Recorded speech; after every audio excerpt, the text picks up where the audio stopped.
정말 얘기 들으면서 궁금한 게 너무 많을 텐데, 네. 예, 많은 분들이 많을 네네네. 텐데, 그 중학교 3학년 때, 중학교 네네네. 때부터 아버님 아프셔갖고 네네네. 광야를 시작하셨잖아요. 네. 그래갖고 광야길을 많이 겪으셨는데, 그래서 그런지 저 개인적으로는 이렇게 작곡가님의 노래 중에 광야를 들을 때마다 눈물이 정말 나도 모르게 나와요. 그래서 이게 사실은 우리 집 전체도 그 노래 들을 때마다 울고, 우리 교우들도 그런 노래를 들을 때 네. 많이 눈물이 나는데 그 이유를 조금은 알 것 같아요. 인생 자체가 네네네. 어려서부터 광야를 걸었네요. 그죠? 그런데 그 노래는 몇 살 때 마지막 이제 완성이 됐을까요? 20대 때 쓴 곡입니다. 네. 그래서 20대 때 근데 그 썼습니다. 20대 때 그거를 쓰기에는 그 가사 중간중간에 네. 성령이 나를 새롭게 변화시켜 주시고, 네네네. 또 내 자아가 산산이 부서지고 오직 기댈 것은 주님밖에 없었다. 그 뒷부분은 이해가 되는데, 네네네. 그렇게 좀 제가 볼 때는 네. 이게 한 인생 50은 살아봐야 제가 지금 50대 중반인데요. 네. 이 정도 돼야 쓸 수 있는 것 같은데 어떻게 이런 가사가 나왔을까가 늘 궁금했어요. 그래서 그 부분에 있어서 여러 가사들이 있지만 광야의 가사 중에서 좀 한 부분만 내가 이런 느낌, 그때 어떤 어려움 가운데 이 노래의 가사말이 나왔다. 그것을 좀 한 토막만 좀 소개해 줄 수 있을까요? 처음 들어보는 질문일 거예요, 아마. 예. 네. 사실 이 곡을 썼던 것은 제가 광야 속에서 굉장히 힘든 상황에서 쓴 것은 아니고, 정말로 그 뒤에 해결이 됐던 가사처럼 내 자아가 많이 깨지고 또 주님 앞에서 많은 것을 좀 내려놓게 되고, 그리고 돌아섰을 때 광야의 시간이 나에게 힘든 시간만은 아니었구나, 그 시간 동안 내가 주님을 만났구나라는 것을 돌아보면서 썼던 곡이에요. 그래서 막 그 힘든 중에서 막 썼던 곡은 아닌데, 한 토막이라고 하니까 어느 토막을 잘라야 될지 잘 모르겠습니다. 목사님, 네. 잘라주시겠어요? 제가 계속 질문하면 나올 것 같아요. 네네. 30곡을 예, 한 달 예. 안에 쓰셨잖아요. 예. 하루에 한 곡씩. 하루에 막 3곡 쓴 적도 있고, 하루에 그 부활절 칸타타를 다 쓴 적이 있습니다. 그러니까요. 예. 이거는, 그러니까 이게 지금 모차르트 얘기를 듣고요. 지금 그런 느낌이 들었어요. 네. 이게 보통은 이게 천재들에게 그런 일이 가끔 주어진다고 하는 얘기를 들었었는데, 네. 도대체 네. 그 상황이 좀 궁금해요. 네네네. 어떻게 그 30곡을 평생 한 사람은 작곡을 하더라도 네. 한 곡, 두 곡 작곡하기도 힘든데, 네네네. 어떻게 그런 엄청난 많은 곡들을 그 짧은 시간 안에 쓸 수 있나? 주님의 능력이 뭐 크도다, 뭐 이것이 한편으로 느껴지기도 하지만, 네. 이것이 이 작곡의 세계에서 네. 좀 있는 일인가요? 아니면 그게 매우 특별한 일인가요? 아니면 특별한 일이라면 어떤 것 때문에 그런 일이 작곡가님에게 생겼을까요?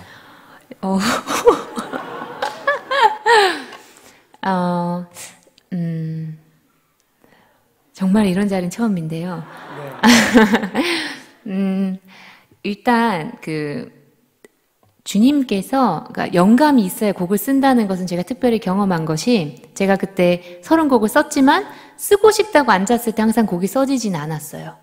항상 피아노 앞에 앉는다고 항상 곡이 써지진 않았고, 내 속에서 어떤 영감, 멜로디, 왜 우리 그럴 때 있잖아요. 갑자기 어느 날 문득 탁 깨달아진다거나, 어느 날 문득 뭔가 이렇게 인사이트 있잖아요. 갑자기 영감이 탁 와서 이렇게 되는 그런 느낌이 들 때가 있어요. 피아노 앞에 앉았는데 내 가사와 어떤 선율들이 매칭이 되면서 굉장히 뭐랄까, 정말로 아까 말씀드렸지만 누가 불러주는 것 같이 곡이 막 나올 때가 있어요. 그럴 때가 있고, 아무리 짜내도 안 될 때가 있어요. 그래서 창작이 너무 힘들다라고 말씀하시는 경우는 그 영감이 없을 때인 것 같고요. 쉬웠어요. 30곡 쓰는 게 쉬웠어요 라고 할 수 있을 때는 영감이 넘칠 때였던 것 같아요.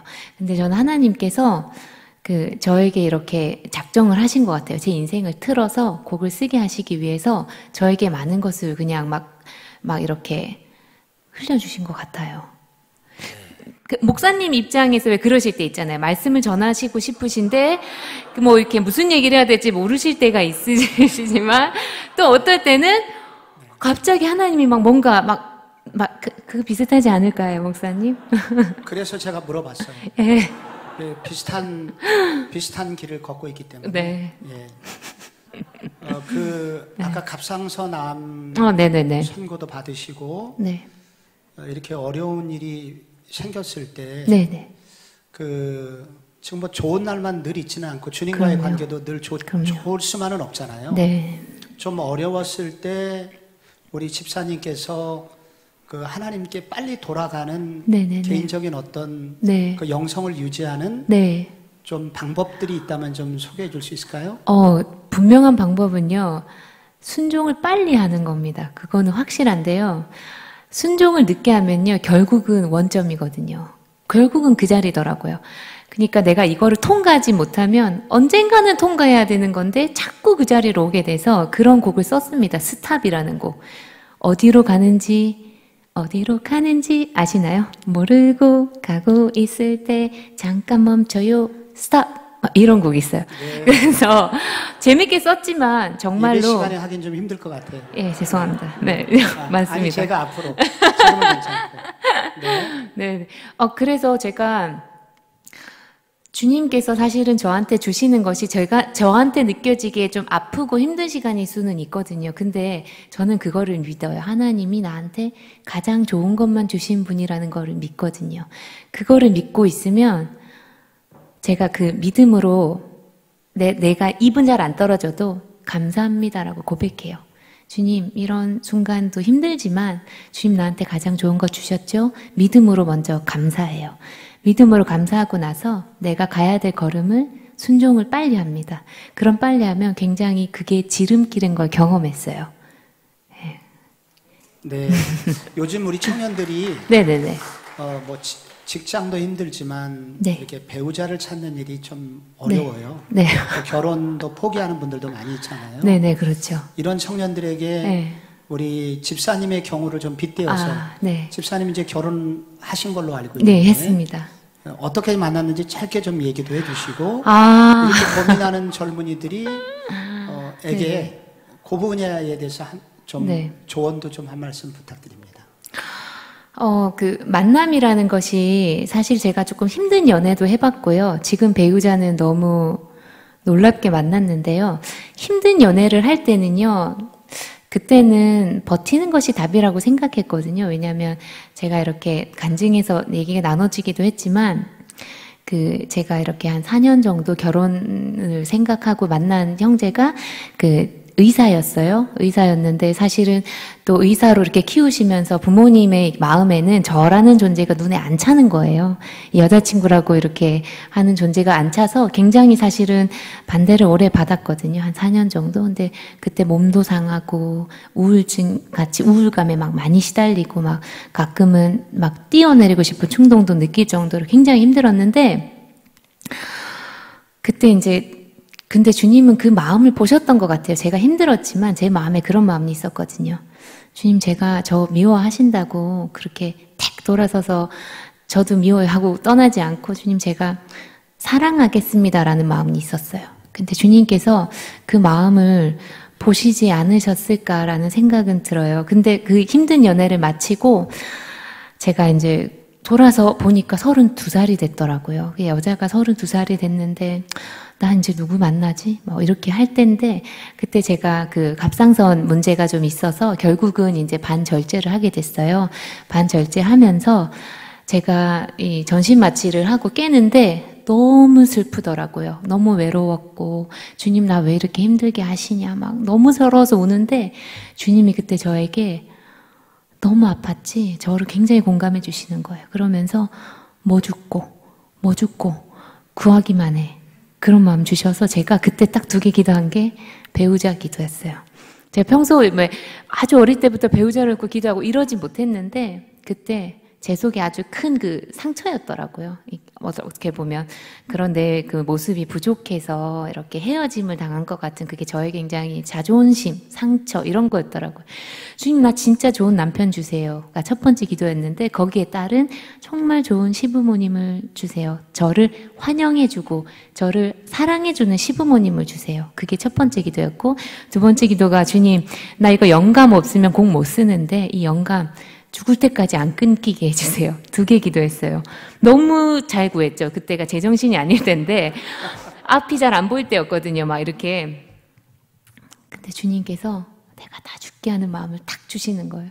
근데 그때 울면서 시작했다가 웃으면서 나왔어요. 막 이루어주실 것 같은 거예요. 그리고 이제 집에 퇴원해서 제가 주님 몸이 아파서 제가 어쩔 수 없이 이제 곡을 쓰고 있어야 되는데 저 건반이 없는데 이 건반 좀 살게요. 그리고 제가 그 수술하고 나서 보험금 남은 걸로 중고나라에서 제가 그 보험금으로 살 수 있는 그 키보드를 찾아서 연락을 했어요. 근데 이분이 제가 지금 생각하니까 빨리 팔고 싶었던 거예요. 근데 제 입장에서는 집이 어디시냐? 그리고 제가 좀 이렇게 차도 없고 그래서 제가 이거 누구 이제 주말이나 이럴 때 가지러 가겠다 했더니 이분이 집이 어디시냐? 제가 갖다 드리겠다. 멀지 않다. 우리 집하고 지하철 2정거장 차이더라고요. 그분이 이제 갖다 주러 오셨어요. 그 건반을. 근데 원래 중고나라가 배달은 안 해주거든요. 그죠? 배달 안 해주니까 전 제 입장에서 너무 고마운 거예요. 이 배달도 해주지 그리고 설치해서 혹시 이거 문제 있으면 안 되니까 한번 들어보시라고 연주도 해주시더라고요. 제 음악하는지 모르고 취미로 하는 줄 알고 와가지고서는 1번은 뭐 이렇게 오르간 소리 나니까 막 오르간 아는 거 막 치시고 2번은 뭐 이렇게 해서 막 여러 가지 이렇게 막 이렇게 재즈 같은 것도 막 치시면서 제가 막 피아노 전공 아니시라는데 잘 치니까 박수를 막 쳐드렸더니 리사이트를 하신 거예요 거기서. 그분이 남편이 됐습니다. 그래서 제가 지금 생각할 때는 하나님께서 정말로 남편도 집 앞에다가 배송을 탁 시켜주시는 존재구나. 왜냐하면 저는 그렇게 생각했거든요. 내 나이가 많았고 이 나이에 뭐 변변한 직업도 없이 뭐 이런 어떤 것이 갖춰줘야 했고 왜냐하면 저는 아시겠지만 전 돈 모으면 무조건 희주일 앨범을 냈기 때문에 그때도 막 돈 모아가지고 또 3집을 탁 내고 막 이런 상태 돈도 없고 근데 하나님께서 저는 이제 그 인간적인 생각으로는 그렇잖아요. 누군가의 소개를 통해서 만나거나 사람 많은 자리에 가야 되거나 근데 집으로 알아서 자기가 찾아오는 그런 것을 해주실지 몰랐어요. 근데 주님은 그렇게도 하시더라고요. 네. 아니 제가 입구를 딱 들어섰는데 저는 네네. 작곡가님의 뭐 이력은 잘 몰랐어요. 예. 근데 저분이 시아버님이 유명한 분이야라고 누가 지나가다가 얘기를 해주더라고요. 맞습니다. 아까 그 시아버지 기도까지 하신 거예요? 맞습니다. 제가 네. 그 시아버지가 맞아요. 누구시죠? 이병훈 감독님이시라고 대장금, 허준, 동희, 마이 이거 하신 사극의 대가시지요. 네. 이병훈 감독님 PD님 그죠? 예, 이병훈 PD님이 저희 시아버님이시고 제가 깜짝 놀랬죠. 사귀고 나서 알았고 저희 엄마는 더 놀랬죠. 의사 때문에 4년간 반대받는 거 아는데 그런 집안에 또 시집을 또 하시면서 첫 번째 하신 말씀이 나 돈 없어. 그러니까 우리 엄마 얘기였어요. 네, 너무 놀라셨죠. 근데 그런 거 하나도 보시지 않는 분이셨어요. 왜냐하면 첫 인사 갔는데 아버님이 그러셨어요. 어머님하고. 우리가 너 웃는 사진을 봤는데 네 웃는 모습 보고 우리 다 마음 다 열려서 왔으니까 긴장하지 마. 그렇게 얘기해 주셨고 아버님은 저한테 내가 꿈에 그리던 며느리야 라고 얘기하셨어요. 네.